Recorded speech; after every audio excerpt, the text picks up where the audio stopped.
is Green Goblin. Remember in the movie? No, that's his father. It's not surprising to see a young boy and his grandmother at the neighborhood library. But what happens after they check out books is a bit unusual for most families.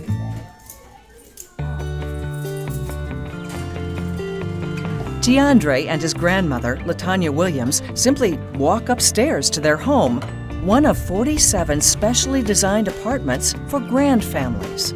I say Villard Square and everybody like the building with the library, the new building. When they ask about the apartments, as you can see, they're awesome. I love the apartments. The new mixed-use facility is a combination of library below and low-income housing above. It's a perfect fit for LaTanya as she begins a new chapter in her life, raising her grandson. But the history behind this special place began several years ago, with a neighborhood in crisis, as the library's original location shut down due to budget cuts. This was one of my libraries that I went to growing up. Ashante Hamilton was also raised by a grandparent. He's now a Milwaukee alderman who's witnessed this neighborhood's economic decline. There was just a sense of hopelessness that had come over the community, and it would have really just snatched the heart out to also take a library out, but they changed the story. The story changed because the community rallied, and public and private entities, led by the Northwest Side Community Development Corporation and the developer, Gorman and Company, worked together.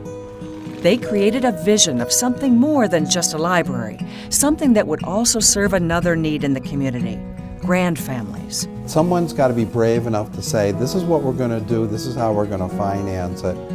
And, oh, incidentally, the use downstairs and the use upstairs are reasonably compatible.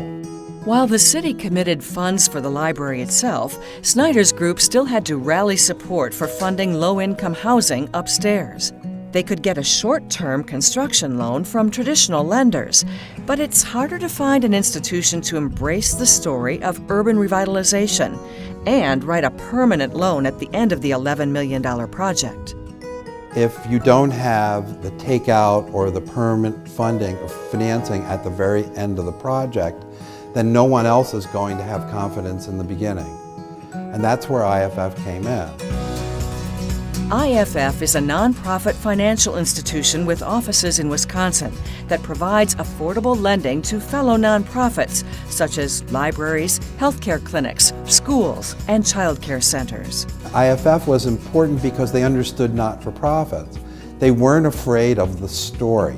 There are very few players that play the role of IFF in these mission-driven affordable housing projects.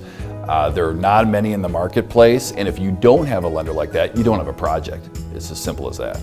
With the permanent funding in place, the developer soon made the neighborhood's dream a reality. Today, the Villard Square Branch Library is a source of pride and a vibrant gathering place. Since opening, the number of library cards issued has more than doubled. They love their neighborhood libraries, they love their branch libraries. And when they have something like this, they're proud of it, and they make use of it. For grandparents, such as LaTanya Williams, the facility is more than a library. It's a community of families she can rely on. Parenting again, there's a lot of different reasons, and we do kind of band together, and we share a lot of information with each other about how to help each other, so I like that too. Because of the successful public-private partnership, the saga that began with a neighborhood in crisis now has a happy ending, a gleaming new library, and a place for grand families to call home.